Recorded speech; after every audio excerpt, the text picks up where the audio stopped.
오늘은 2024년 9월 15일 연중 제24주일입니다. 성부와 성자와 성령의 이름으로 아멘. 마르코가 전한 거룩한 복음입니다. 그때 예수님께서 제자들과 함께 가이사랴 필리피 근처 마을을 향하여 길을 떠나셨다. 그리고 길에서 제자들에게 사람들이 나를 누구라고 하느냐 하고 물으셨다. 제자들이 대답하였다. 세례자 요한이라고 합니다. 그러나 어떤 이들은 엘리야라 하고 또 어떤 이들은 예언자 가운데 한 분이라고 합니다. 예수님께서 다시 그러면 너희는 나를 누구라고 하느냐 하고 물으시자 베드로가 스승님은 그리스도이십니다 하고 대답하였다. 그러자 예수님께서는 제자들에게 당신에 관하여 아무에게도 말하지 말라고 엄중히 이르셨다. 예수님께서는 그 뒤에 사람의 아들이 반드시 많은 고난을 겪으시고 원로들과 수석 사제들과 율법 학자들에게 배척을 받아 죽음을 당하셨다가 사흘 만에 다시 살아나셔야 한다는 것을 제자들에게 가르치기 시작하셨다. 예수님께서는 이 말씀을 명백히 하셨다. 그러자 베드로가 예수님을 꼭 붙들고 반박하기 시작하였다.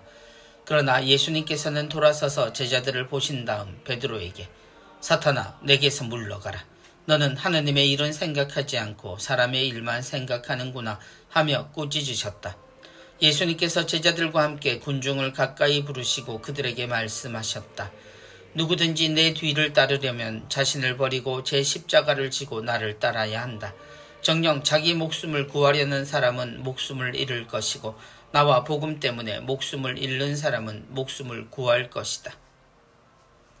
주님의 말씀입니다. 그리스도님 찬미합니다.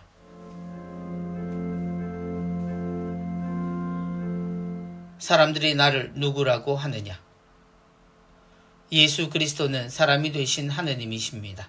하느님께서 세상을 너무나 사랑하신 나머지 당신 외아들을 보내주셨음을 고백하는 우리는 예수님의 진실을 압니다. 그러나 그때 사람들은 누구도 주님을 알지 못했습니다. 주님의 탄생과 삶이 우리의 생각과는 너무나 달랐기에 사람들은 여전히 구세주를 기다리는 중이었고 그분이 함께 하실 때도 알아보지 못했습니다. 어느 날 주님은 물으십니다. 사람들이 나를 누구라고 하느냐? 예수님은 무엇이 궁금하셨을까요?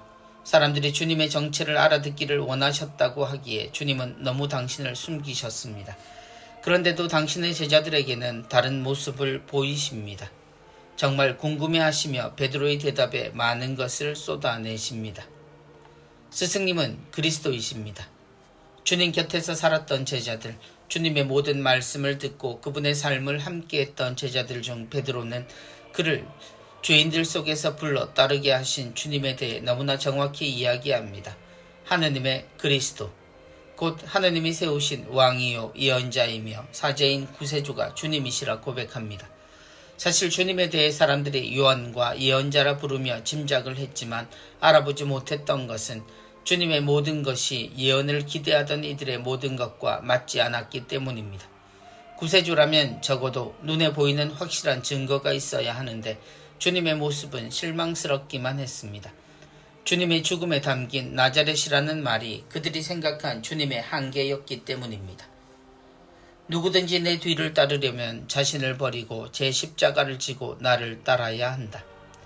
주님을 알아본 제자 시몬은 베드로라는 이름을 얻게 됩니다. 흔들리지 않는 반석이 된 순간 그에게 내려진 이 이름은 하느님 아버지께서 정하신 사람에 대한 예수님의 선언이었습니다.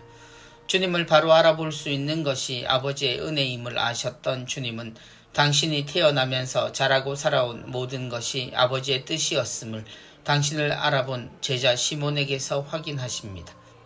여전히 시몬은 부족한 모습으로 예수님에게서 사탄아 내게서 물러가라는 말씀과 그 이유가 세상의 사람의 일만을 생각하는 습관을 벗어나지 못했음을 확인시키시지만 그럼에도 그는 확실한 베드로가 됩니다. 그리고 그래서 그가 예수님의 뒤를 따라 자신을 버리고 자신에게 맡겨진 십자가를 기꺼이 지고 간 사도였음을 아는 우리는 그를 통해 더욱 하느님의 확실한 뜻을 알게 됩니다. 지금 2024년에 신앙인으로 살아가는 우리에게도 이 같은 질문을 던져봅니다. 우리는 그리스도 예수님을 누구라고 합니까? 우리는 예수님에 대해 다 알고 있기에 쓸데없는 질문인 듯 느껴지지만 베드로의 대답을 놓고 우리는 생각해 봐야 합니다. 스승님은 그리스도이십니다. 우리에게 예수님은 정말 그리스도 하느님의 구세주가 맞습니까? 우리는 그분에게서 하느님의 목소리를 듣고 뜻을 새기며 우리 삶의 방향과 내용을 정하고 있습니까? 더 훌륭하고 더 멋지고 더 배우고 더 많은 권력을 지닌 이들이 세상을 다스리는 이 시대에 여전히 나자렛에서 사람들 위로 올라올 줄 모르고 사람들 사이를 다니며 옳은 이야기와 삶을 살고 하느님의 뜻에 충실한 흔한 이름의 예수가 정말 그리스도라고 생각하는 우리인지 물어봅니다. 주저없이 대답하길 바라지만 그리고 당연한 일이지만 기대는 안 되는 세상입니다. 그 세상 안에 살고 있는 우리이기에 더욱 간절한 대답이기도 합니다. 지금 만약 그리스도가 다시 그때의 방식으로 오신다면 방법을 달리 하셨을까요? 그렇지 않을 겁니다. 여전히 하느님이 바라시는 우리의 모습은 당신을 닮은 그리스도 예수님이실 테니 말입니다. 그러니 우리의 평범하고 소박한 삶 안에서 위대하고 거룩하신 하느님을 알아볼 수 있어야 하겠습니다. 기대를 빼고 상상도 빼면 훨씬 도움이 될 것입니다. 성부와 성자와 성령의 이름으로 아멘.